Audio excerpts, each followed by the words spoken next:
Chapter 32.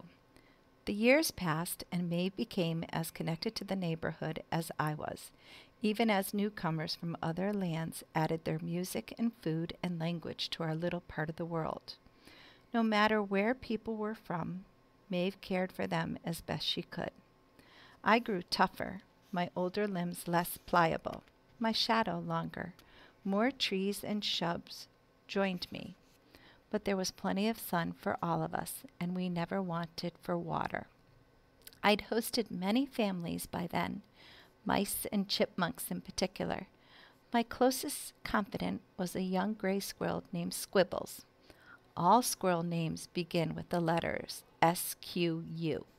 Squibbles was especially fond of Maeve, who often fed the little squirrels table scraps. Privately, Squibbles and I worried about Maeve. Along the way, Maeve had seen a suitor or two, but nothing much came of those flirtations. She had friends aplenty and work to do from dawn till dusk. Still, she seemed lonely.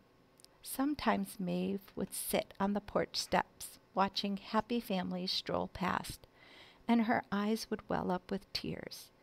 At night she'd gaze out an open upstairs window, and her sighs would float to us on the breeze. Melancholy was the call of a mourning dove.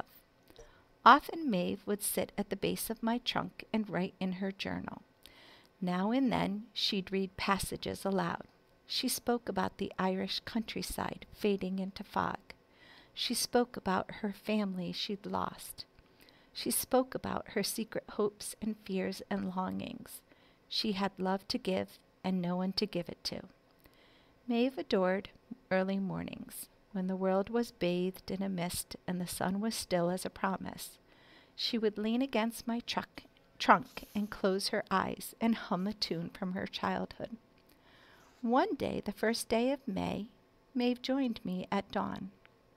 To my surprise, she reached up to my lowest bough and gently tied a scrap of blue striped fabric in a careful knot. "I wish," she whispered, "for someone to love with all my heart."